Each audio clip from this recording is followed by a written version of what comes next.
একদম এমন চিপসের মতো মুচমুচে বেরেস্তা হবে, হাত দিয়ে চাপ দিলে গুঁড়ো গুঁড়ো হয়ে যাবে। নর্মাল এই যে বয়ামে ভরে রাখতে পারবেন অনেক দিন, একটুও নষ্ট হবে না।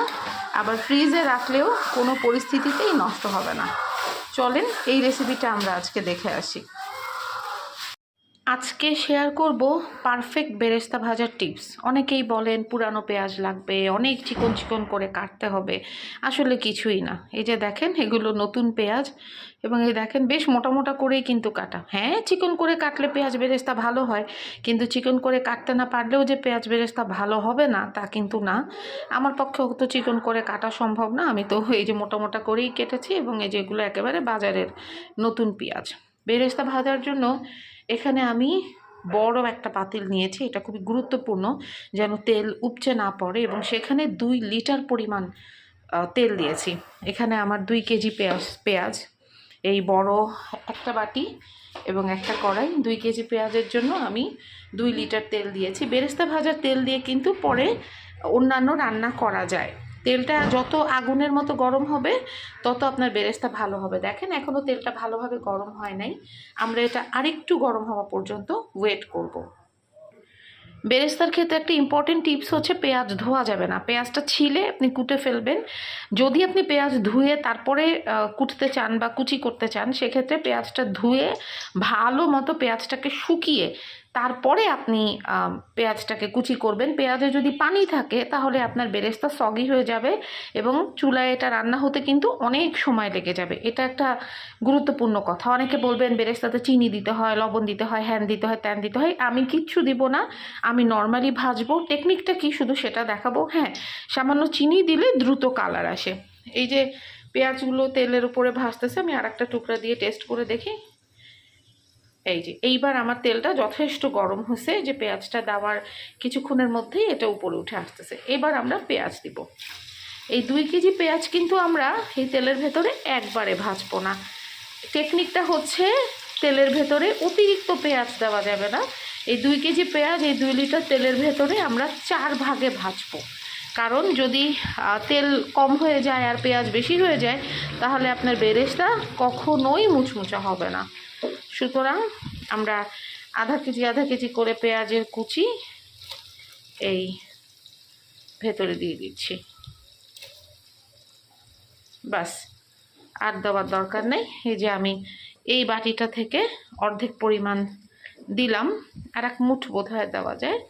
এবং আঁচটা হচ্ছে এই যে ফ্লেমটা দেখেন একদম সর্বোচ্চ ফ্লেমে রাখা।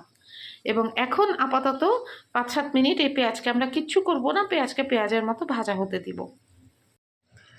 শুধুমাত্র একবার নেড়ে দিচ্ছি যাতে হচ্ছে মানে পেঁয়াজটা তেলের ভেতরে পুরাটা ডুবে যায়। এখন একা একা ভাজা হবে।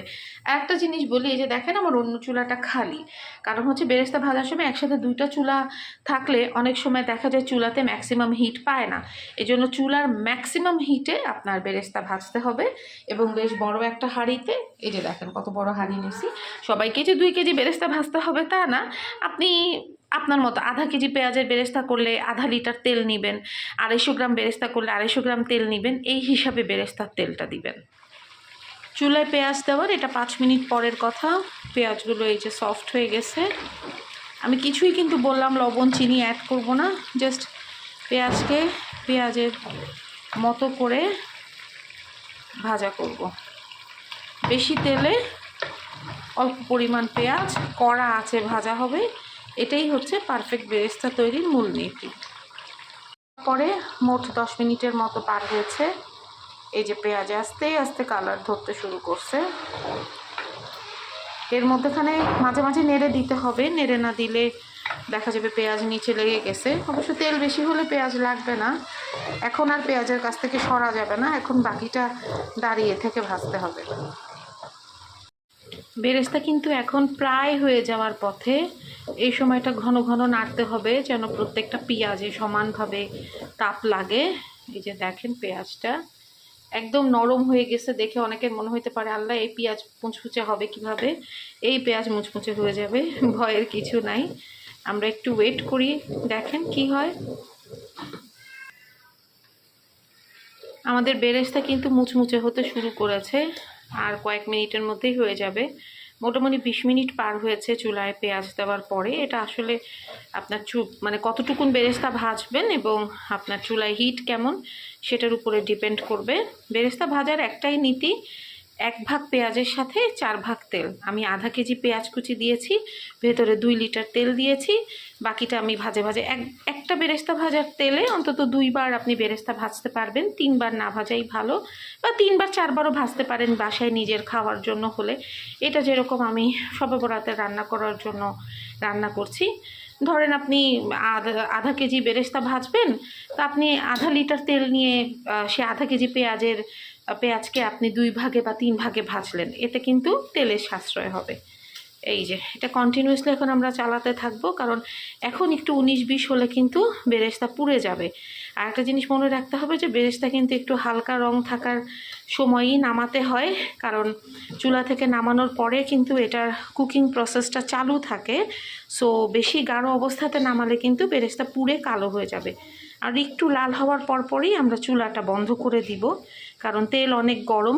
চুলার আঁচ থাকলে, মানে চুলা যদি জ্বালানো থাকে, আপনি বেরেস্তা নামাতে নামাতে কিন্তু আপনার এক ব্যাচ নামাতে নামাতে পাতিলে যা ছিল সেটা কিন্তু আবার কালো হয়ে যাবে।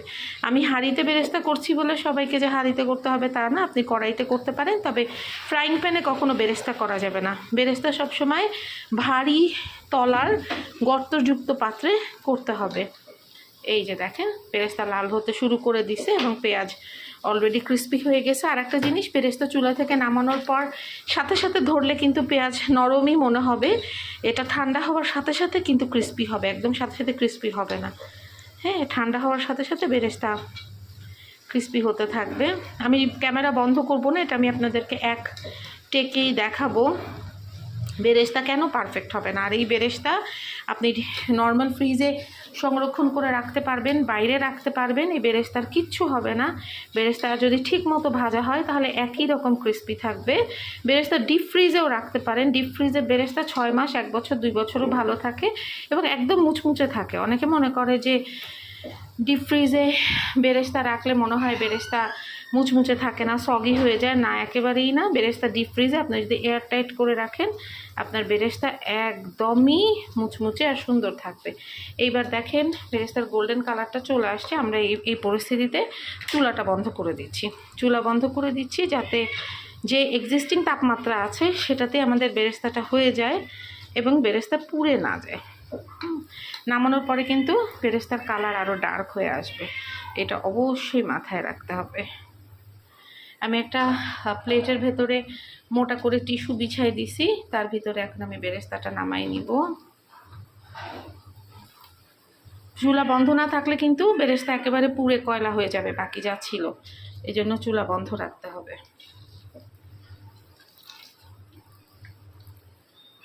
দেখেন একেবারে পারফেক্ট সোনালি কালারের বেরেস্তা, এবং একটু পরে এটা পারফেক্টলি মুচমুচেও হয়ে যাবে।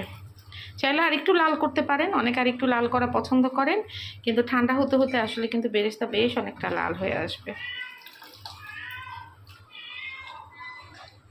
মোমেন্ট অফ ট্রুথ, আসেন দেখি আমাদের বেরেস্তা কেমন আছে। যে চামচে লেগে আছে, এটা পরে আমরা ছড়াবো। আমার সেকেন্ড ব্যাচ এই যে চুলায়, এই যে আমাদের বেরেস্তা, শব্দ শুনতে পাচ্ছেন? এটা আরও তেল মানে শোষণ করবে টিস্যু পেপারে। আমি জাস্ট এখনও গরম, হাত দেওয়া যাচ্ছে না। এই যে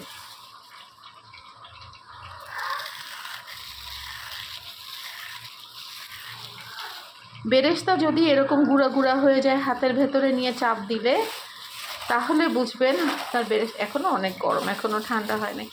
আপনার বেরেস্তা হচ্ছে পারফেক্ট বেরেস্তা হয়েছে।